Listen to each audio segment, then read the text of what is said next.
You're grinding harder than ever, but somehow you still feel stuck. More revenue was supposed to mean more freedom, but instead you're drowning in complexity. More decisions, more fires to put out, more stress. You're buried in problems. And worst of all, you feel like you're the bottleneck. You're running at full speed, but you're somehow stuck. I've been there, and I've coached 300 founders over the past 7 years, and I've seen this pattern time and time again. The difference is not to hustle harder, and talent, time, and even money are not a factor.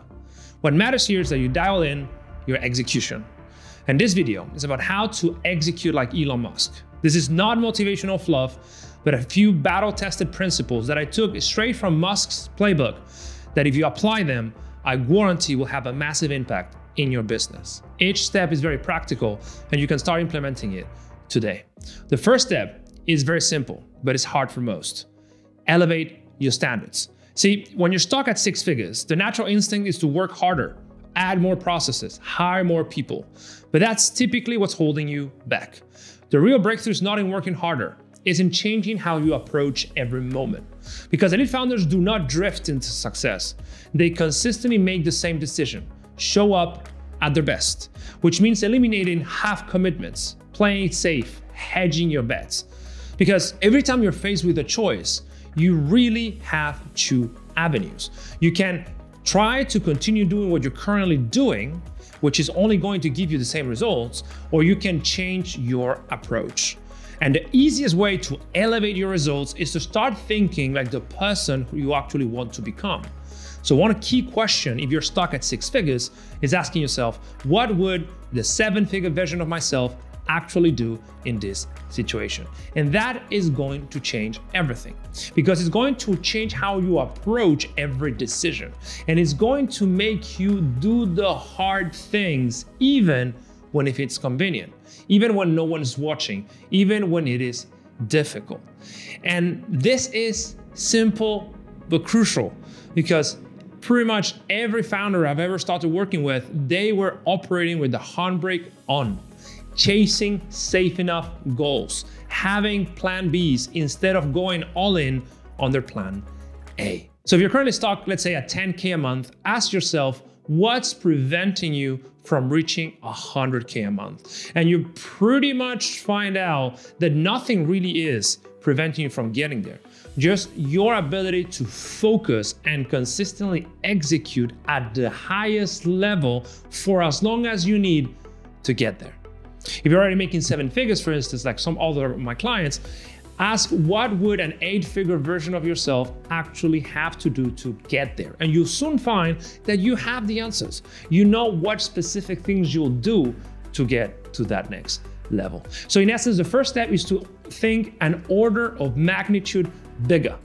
More than you think it is sensible, because you'll probably find out there's nothing stopping you from really operating at that level. If you choose to believe that you can achieve something that you haven't done before and create something that psychologists call belief before evidence, so being able to embody a belief without having hard data yet that is true for you, you will most likely create the conditions to actually build it in your life.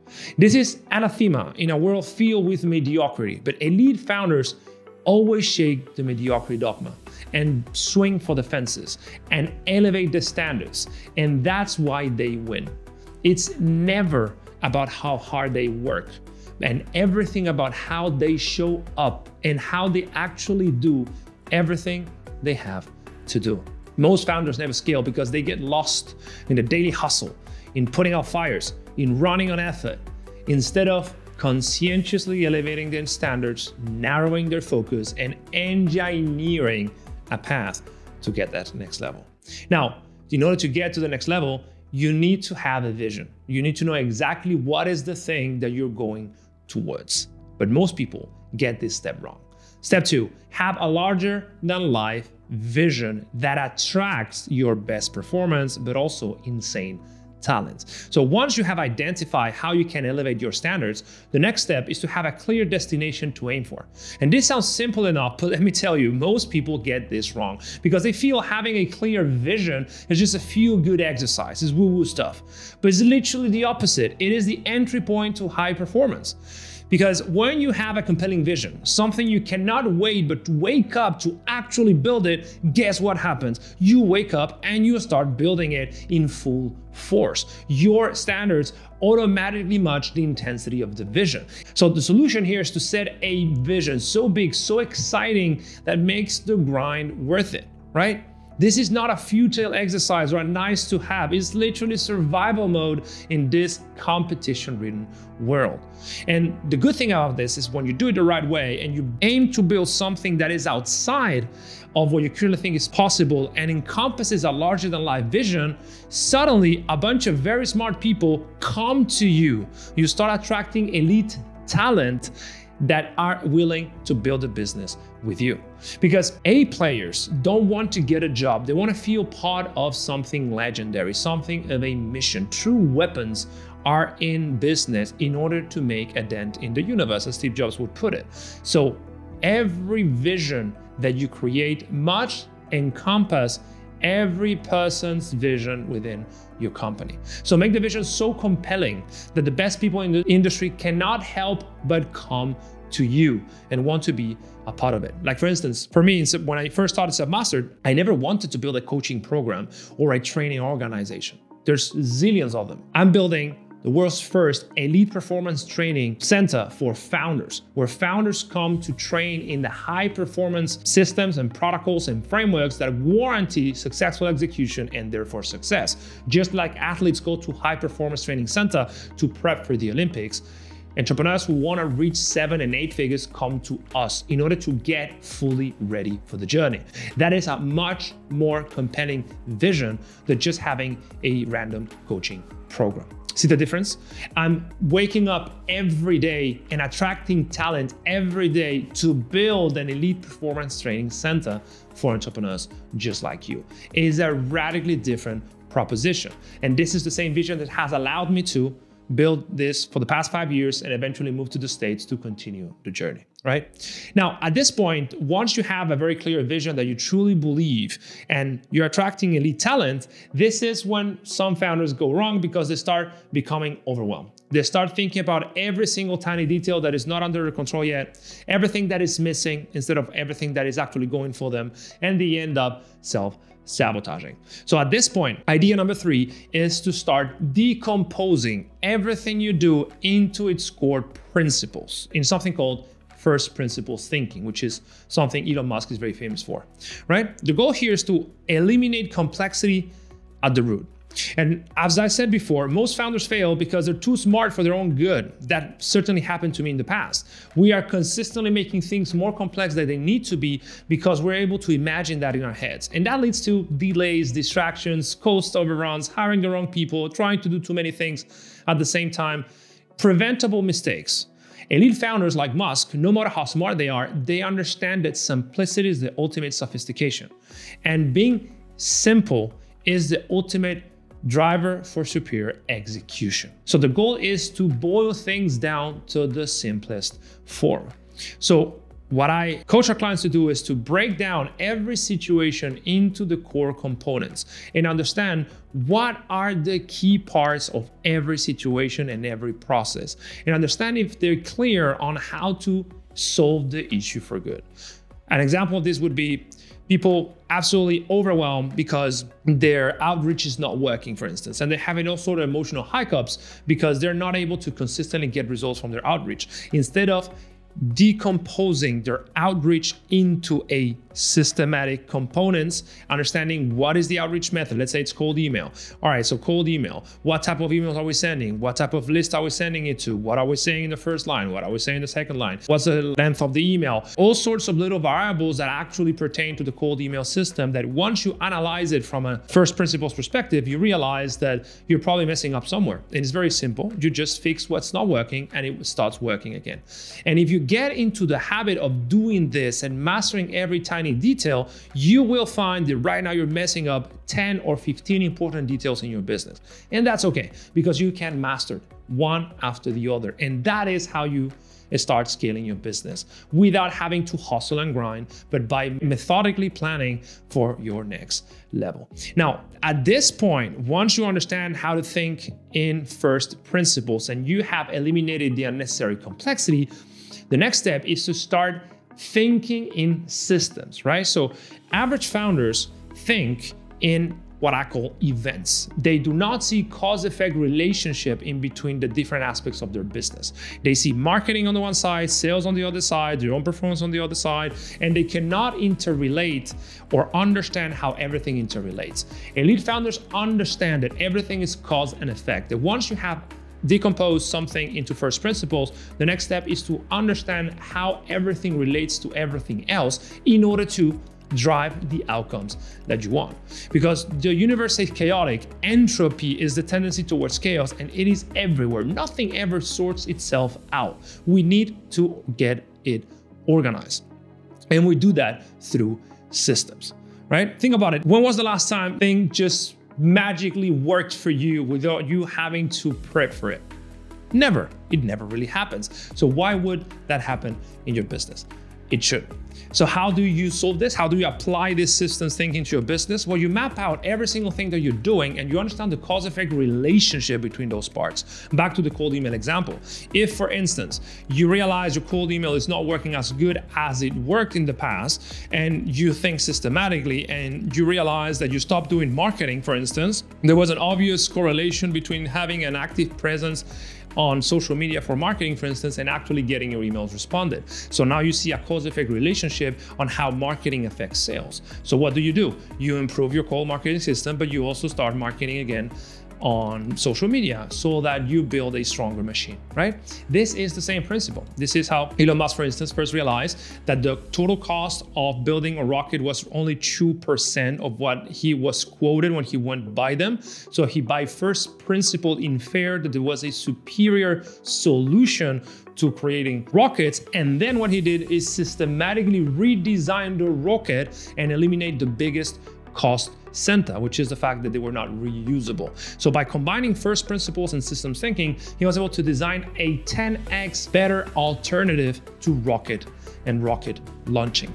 This is why this is so powerful. Every time you're stuck in business, it's because there's some detail you're glazing over or some interrelationship between details you are not clear about. And the good thing about systems that when you start thinking and executing in systems, when you look at the replay, so you see how things turned out to be based on your understanding and start adjusting, everything becomes exponentially easier to get better. And Musk is famous for having a 5-step algorithm that he uses in Tesla and SpaceX and all of his companies that in essence is systems thinking at its finest. For every single process he's involved in, he likes to first question every part of the system to see if, 2, the team can subtract any part of the process, because the goal is to do as little number of things as possible. Next, simplify and optimize so we can improve the whole system.